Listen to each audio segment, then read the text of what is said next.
Okay, so we learned about percents earlier in the year, and now we're going to be solving problems that involve percent. And so if you think back to what we learned about percent, we learned that it is always a part-whole relationship, just like fractions, and it's always out of 100. And so you know how much I love the box, and we've been using the box for a lot of different types of problems. This is the final version of the box that we're going to use. So when we talk about this type of box, I'm going to specifically call it a percent box because it is very similar to what we've been doing, but it is a little bit different, and I want to make sure that we remember the specifics about the percent box. So you are going to have labels here when we get to word problems, but for right now, we're just going to call it the part and the whole, but you will label your part and label your whole. This is your is number and your of number. That's really only going to help us before we get to word problems, but in the problems we're going to be doing today, they're going to have the word is and the word of, so that'll help you figure out which goes where. And then here we always put our percent. So if they give you a percent in the problem, it goes in that box. And then this box is always 100. So that makes it easy because that never changes. There are three different types of percent proportion problems. You can have one where you're missing the part. You can have one where you're missing the percent. Or you can have one, and this should say, where you are missing the whole. So let me fix that. Missing whole. That's kind of messy, but you get the idea. Okay, so let's start with one where we are missing the part. They gave us the percent, and they gave us of 20. So you can see of goes with whole. So 20 is our whole.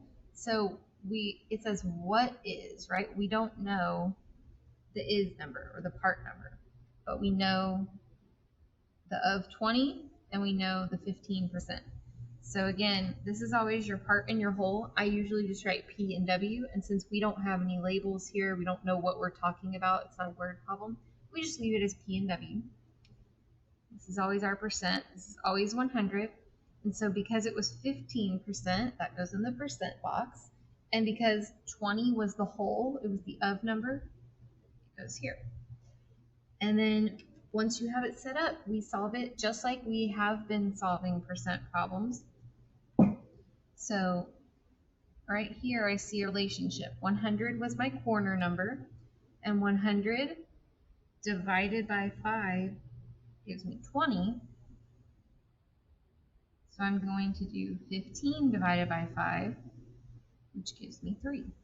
So my answer to this question is 3.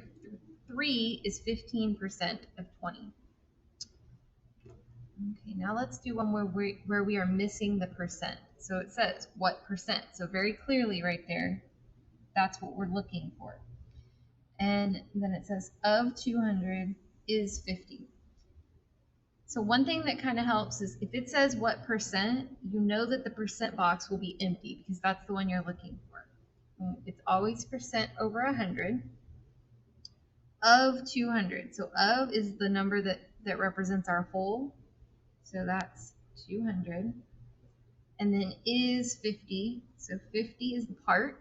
Now that should be easy for you to know that 50 is only part of 200. So that's another way that you could know that. So 200 is our corner number. So we could go this way or we could go this way. Let's see. I'm going to go this way just to change things up a little bit. So 200 divided by 4 gives me 50. So I need to do 100 divided by 4, which gives me 25. And so the answer is 25%.